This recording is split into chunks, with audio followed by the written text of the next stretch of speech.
Max VO2 training. It's one of those components and elements of longevity training. It's pretty challenging to go ahead and implement into your workout for a lot of reasons. But most importantly, it's hard because number one, you've got to work at a maximum level. Now for all of us, that's significantly different. But because you're working at a maximum level, is your body ready for it? I don't want you to get injured, and we don't want to get injured, but we know that we've got to go ahead and push ourselves to truly get that max VO2 effort. Well, that's why I'm going ahead and I'm sitting here on the assault bike. Because I think max VO2 training is important, and I think it's something that you need to go ahead and start looking at working up to. And the assault bike is one of the things that I found I can max out on in a very safe and effective manner. Now, before we get into this workout, I want to talk to you a little bit about the assault bike. First and foremost, I like the assault bike because it's very simple. It's just simply, the harder you work, the harder it works back against you. There's very little electronics. It's essentially a manual bike.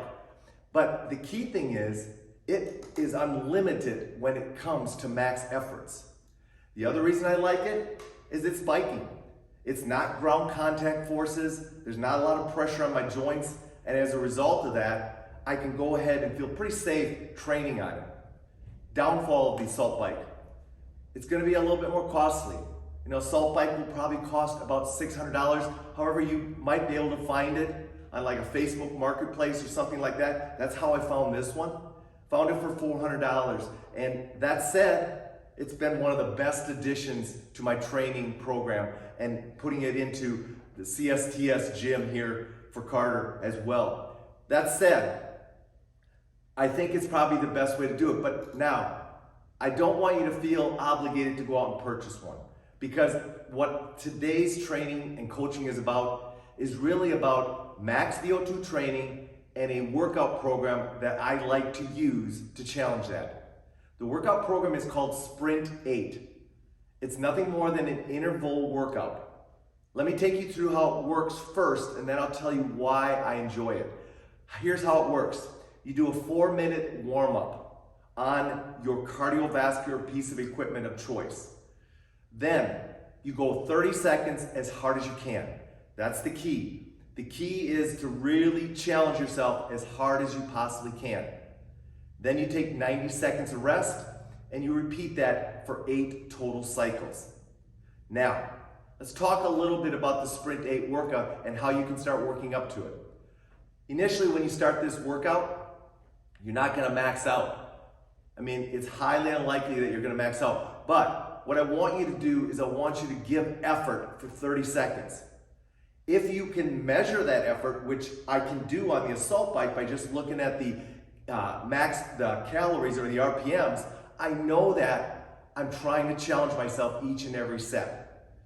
So make sure that number one, you understand you're just trying to start getting a max effort, but it's probably not going to be the max effort you can give at that time. It's okay.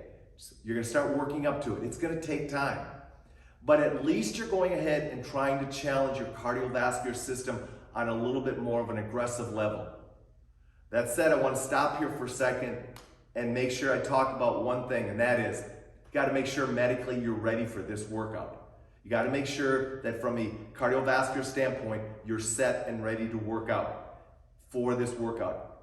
To do that, if you got to clear it with your physician first, please do. But make sure they all understand that this is going to be a progressive program workout plan. You're going to gradually start building this in more and more. Now let's talk about how you're going to find the piece of equipment to do it. That's the challenge of the workout. What piece of equipment can you do where you can maximally work for 30 seconds and not worry about beating yourself up? That's where the assault bike comes in. I think an elliptical is another great option. Treadmill running, I think that's hard to do because number one, you got to run fast. And I know personally, I'm not sure my body is able to go ahead and work at that level. So that said, you may have to choose your workout type or your equipment very, very, very carefully. However, I like the Sprint 8 workout. How often should you do it? I find to do it about once a week is the most. My preference is to do it once every 10 days. That's what I find is most effective for me. Now understand, I'm doing other types of cardiovascular training as well. So to do it twice a week would be fine if that's your only option and you enjoy it and you're starting to work up to it. But I think the Sprint 8 workout is definitely a program that you want to at least look into a little bit more and start considering working towards. I left a link below for you to go ahead and learn more about it. Mr. Campbell is a great guy and he's done a great amount of research on this Sprint 8 workout, so I think you're going to enjoy reading more about it. That said, Sprint 8, I think it's something to consider. I like bringing it into my band gym training. I hope you do as well.